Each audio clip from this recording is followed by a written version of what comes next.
assalaamu calaykum. Ma jiro qof jasiirad ah, yacni jasiirad waxaan ula jeedaa ma jiro qof iskaafin karo oo wax walba iskaga filan dunidan. Bini'aadamka wuxuu u baahan yahay dad uu la noolaado, dad uu la macaamilo, dad ay wax wada qabsadaan. Asxaab ayaa noloshaada soo marayso, dad badan ayaa noloshaada kusoo biirayo.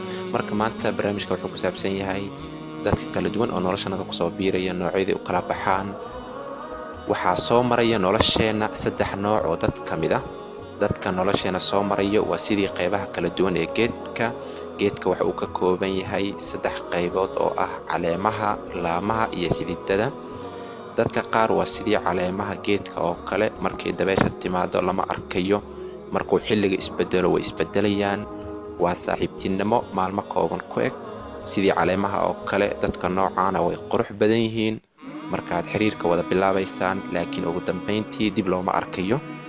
Dadka noocaana waxaad oran kartaa ama waxay ku barayaan in aad adeeg ka qaado xanuunka ay kugu reebeen, aad u beddesho ficil waxtar leh, waayo cashiro ayay ku bareen oo ah in aad la'aantooda wax qabsan karto. Nooca labaad oo dadka ka mid ah waa sidii laamaha geedka oo kale. Iska jir dadka noocaana, waayo dhagartooda ayaa aad u badan. Waxay iska dhigayaan in ay saaxiibkaada runta ah yihiin oo kale.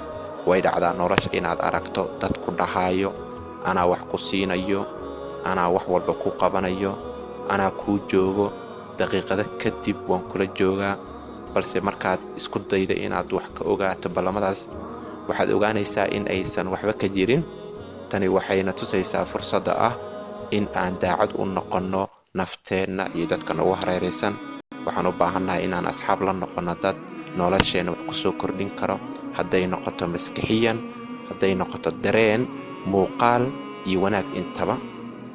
Dadka qaybta 3aad oo noloshaada kusoo biirayo waa sidii xididada geedka oo kale. Dadka noocaan ah noloshaada marnaba kama dheeraanayaan, weligaa garabkaaga weeyo. Marxalad kasta iyo waqtiyada isdhalan roga, sida maalmaha dhanaan iyo waqtiyada qaraar, intaba way ku garab istaagayaan. Saaxiibka dhabta ah taariikh nololeedkaada iyo guud ahaan noloshaada ayuu ka warqaba. Geedka inta ay noloshiisa jirto waxa uu leeyahay malaayiin caleemood, kumanaan laamood, laakiin salka waxa uu ku leeyahay xidido tira ahaan aad u yar, kuwaasoo u xaqiijinaya geedka inuu wax walba uu helo. Markii aad hesho dad sidii xididada geedka oo kale ah, ku dhag oo ha sii deynin, laakiin kuwa kaloo ka soo haray iska ilow, waayo noloshaada ka mid ma ahan. Haddii ay noloshaada qayb ka yihiin, way joogi lahaayeen.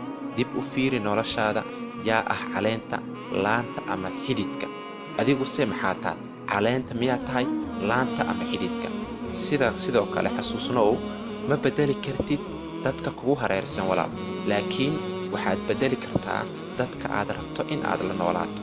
Walaal, waxaan si xushmad leh kaaga codsanayaa, haddii muuqaalkan uu ku xiise geliyey, subscribe saar haddii aad ku cusub tahay channelkan, gambaleelka taabo si aad noola socoto mar walba oo wax walba soo dhigno. Sidoo kale qaybta hoose comment ama fariin noogu reeb, waayo fikradaada waa noo muhiim. Mahadsanidin.